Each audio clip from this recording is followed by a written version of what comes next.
سیدنا فاروق اعظم رضی اللہ تعالیٰ عنہ جب بھی کسی شہر کو فتح فرماتے اور پھر اس شہر کی تعمیر کا جب حکم فرماتے تو سب سے پہلا جو کام آپ فرماتے کہ وہاں سب سے پہلے مسجد تعمیر کی جائے، وہاں مسجدوں کو تعمیر کیا جائے۔ تو خلیفہ ہارون رشید نے اعلان کیا تو رات کے پچھلے پہر مسجد کی تعمیر، اب بادشاہ کے پیسے ہیں، ظاہری بات ہے کوئی درمیانے لوگوں کے پیسے تو ہے نہیں کہ چندے سے مسجد بننی ہے، تو وہ دنوں میں بننی شروع ہوئی۔ ایک مزدور نے، بغداد کے ایک مزدور نے رات کے پچھلے پہر جب سارے لوگ سو چکے تھے 5 اینٹیں جو ہیں وہ اس مسجد کی اینٹوں میں جا کے رکھ دیں، 5 اینٹیں خریدیں، مزدور تھا تو ایک دہاڑی سے جو اس کو دہاڑی کے پیسے ملے اس سے 5 اینٹیں ملی اس کو، اس نے وہاں پہ رکھ دی۔ اب جب رات کو ہارون رشید سویا ہوا ہے، یہ رکھ کے نا مزدور گھر پہنچا، ہارون رشید کو خواب آئی کہ وہ جنت میں داخل ہو گیا۔ تو جنت میں جب داخل ہوا تو اس نے دیکھا کہ جنت کے 2 بڑے عالی شان محل ہیں جو ہارون رشید کے دل کو لگے، اتنے عالی شان اور خوبصورت محل تھے۔ جب ہارون رشید نے اس محل کو دیکھا تو اس کے اوپر لکھا ہوا تھا یہ جو بغداد کے بادشاہ ہیں خلافت عباسیہ کے، ہارون رشید کا محل ہے۔ اوپر ہارون رشید لکھا ہوا تھا، نیچے اس کا عہدہ لکھا ہوا تھا کہ یہ بادشاہ کا محل ہے۔ اس کی دیوار کے ساتھ سیم اس جیسا ایک محل تعمیر تھا جو انتہائی خوبصورت تھا۔ اس طرف جانے لگا ہارون رشید تو فرشتوں نے روک لیا، بھائی رک جائیں، آپ کو پتہ ہے آپ کہاں جا رہے ہیں؟ کہا جی کس کا محل ہے؟ فرمایا دیکھیں۔ جب دیکھا تو ایک مزدور کا نام لکھا ہوا تھا اور ساتھ اس کا عہدہ بھی لکھا ہوا تھا کہ یہ بغداد کا ایک مزدور ہے، یہ اس کا محل ہے۔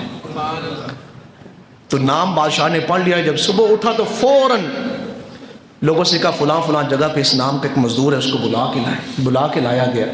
تو اس سے پوچھا کہ تو کون سا عمل کرتا ہے؟ کہ میں نے جنت میں اپنے محل کے ساتھ اپنے جیسا محل تیرا بھی دیکھا ہے رات کو۔ اس نے کہا جناب اگر جان کی پناہ ہو تو پھر میں بتاتا ہوں۔ کہا کیوں نہیں، آپ بتائیں۔ کہا جو آپ مسجد تعمیر کر رہے ہیں، اب میری حیثیت جو ہے وہ ہارون رشید جیسی نہیں ہے، میں نے 5 اینٹیں ان اینٹوں میں رات کے پچھلے پہر رکھی ہیں کہ میرا بھی حصہ ڈل جائے گا۔ تو پھر بادشاہ نے کہا پھر تو خوش ہو جا، اللہ نے جس قدر میرا محل مسجد کے بدلے میں جنت میں تعمیر کیا ہے، تیرے دل کے خلوص کی وجہ سے اللہ نے ویسا محل تیرے لیے بھی جنت میں تعمیر کیا ہے۔ وہ حاتم طئی کے پاس نا ایک سائل آیا تو اس نے آ کے کہا کہ جناب 200 درہم چاہیے، میں مقروض ہوں اور قرضوں کی کیفیت ایسی ہے کہ کافی زیادہ پریشان بھی ہوں۔ اللہ اکبر۔ ہمارے ہاں جو لوگ صاحب حیثیت ہوتے ہیں نا، صاحب حیثیت، ان کو پتہ چل جائے نا کہ فلانا بندہ بھوکھا ہو گیا تو پھر تو اس سے ویسے ہی ہم جان چھڑاتے ہیں، یار کہیں پیسے نہ مانگ لے، اس کو کہیں ادھار نہ دینا پڑے۔ اللہ اللہ اللہ۔ اور ہم معاشرے میں ظالم بن گئے ہیں۔ یہ پچھلے دنوں، انہی دنوں میں، یہ 3-4 دن پرانی بات ہے، میں نے ایک ویڈیو دیکھی، یقیناً آپ میں سے اکثر لوگوں نے دیکھی ہوگی۔ وہ 2 بچے کچھ سکول سے باہر بیٹھے ہوئے ہیں، انہوں نے بڑے اچھے وہ وردی پہنی ہوئی ہے، بیگ رکھے ہوئے ہیں، انہوں نے قریب سے کوئی ایک آدمی گزر رہا ہے تو اس نے ان بچوں کی ویڈیو بنائی۔ پوچھا آپ یہاں کیوں بیٹھے ہیں؟ کہا جی سکول والوں نے نکال دیا ہے۔ کیوں نکالا ہے؟ فیس جمع نہیں کروائی۔ کتنے ماہ کی؟ 3 ماہ کی۔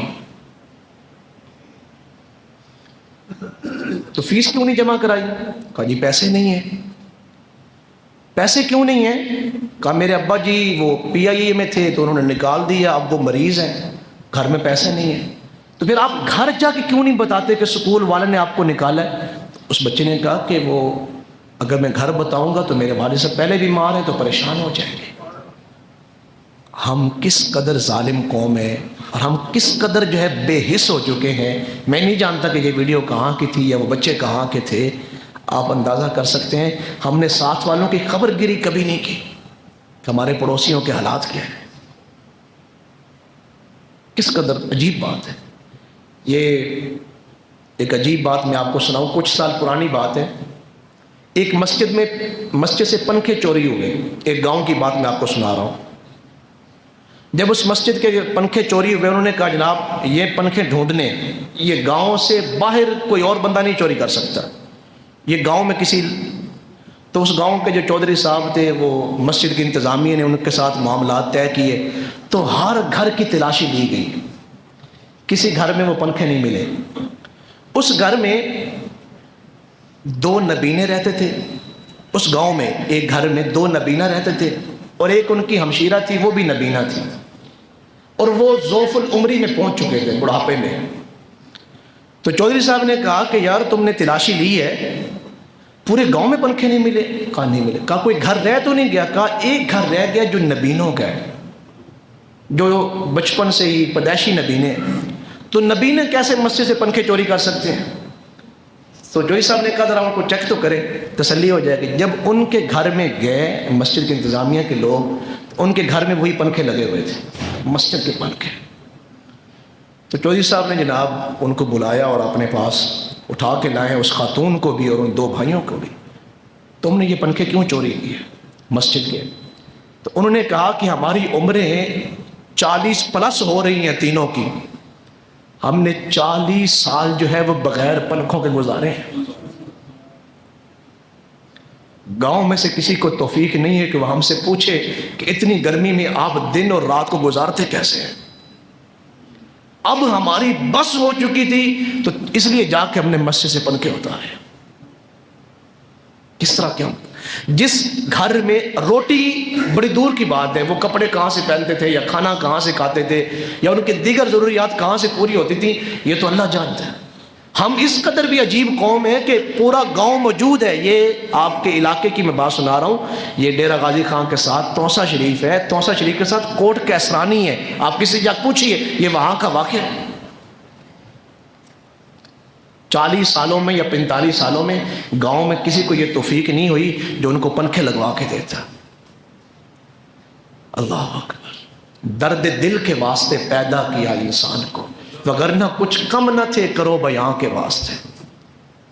عبادت اور ذکر کے لیے تو فرشتے بھی بہت تھے، انسان کو صرف اس لیے پیدا کیا گیا کہ یہ انسانیت کی خدمت کریں گے۔ کنتم خیر امہ، تم بہترین امت ہو، اور اس لیے بہترین ہو اخرجت للناس کے لوگوں کے نفع کے لیے پیدا کیے گئے۔ ہمارے ہاں اگر کوئی امیر ہے تو پھر ہمیں تکلیف ہے، کوئی غریب ہے تو پھر ہم بڑے خوش ہیں، اللہ کرے ڈوب بھی جائے۔ کس طرح کے ہم لوگ ہیں۔ تو میں یہ کر رہا تھا، بات کہیں دور نہ چلی جائے۔ حاتم طئی کے پاس ایک سائل آیا، اس نے کہا جناب مقروض ہوں۔ حاتم طئی نے پوچھا کتنے پیسے جائیں گے؟ اس نے کہا 200 درہم مل جائے تو میرا قرضہ اتر سکتا ہے۔ آپ نے خزانچی سے کہا، حاتم طئی نے خزانچی سے کہا اسے 2000 درہم دے دیں۔ 2000 درہم دے دیے اس نے لیے۔ سائل نے بڑا خوش ہو کے چل پڑا۔ اگلی بات سنیں، آپ حیران ہو گئے۔ جب یہ خوش ہو کے چلا نا تو وہاں اس کی حاتم طئی کے کابینہ میں سے ایک بندے نے کہا جناب اس کی ضرورت 200 درہم تھی، مانگا بھی اس نے 200 درہم، تو آپ نے 2000 درہم دے دیا، حالانکہ وہ اس میں خوش تھا کہ اسے 200 درہم مل جاتے۔ تو پھر حاتم طئی نے کہا اس نے مانگا ہے، جو مانگنے والا ہوتا ہے وہ اپنی ضرورت کے مطابق اور اوقات کے مطابق مانگتا ہے، یہ دینے والے کو سوچنا چاہیے کہ اس کی شان سخاوت کیا ہے، اسے اپنی شان سخاوت کے مطابق دینا چاہیے۔ یہ میں نے واقعہ اس لیے آپ کو سنایا ہے حاتم طئی کا کہ جب آپ مسجد کی تعمیر میں حصہ لیتے ہیں تو اپنی اوقات کے مطابق جو ہے وہ لیتے ہیں، اللہ جب آپ کو نوازتا ہے تو پھر وہ اپنی شان کریمی کے مطابق نوازتا ہے۔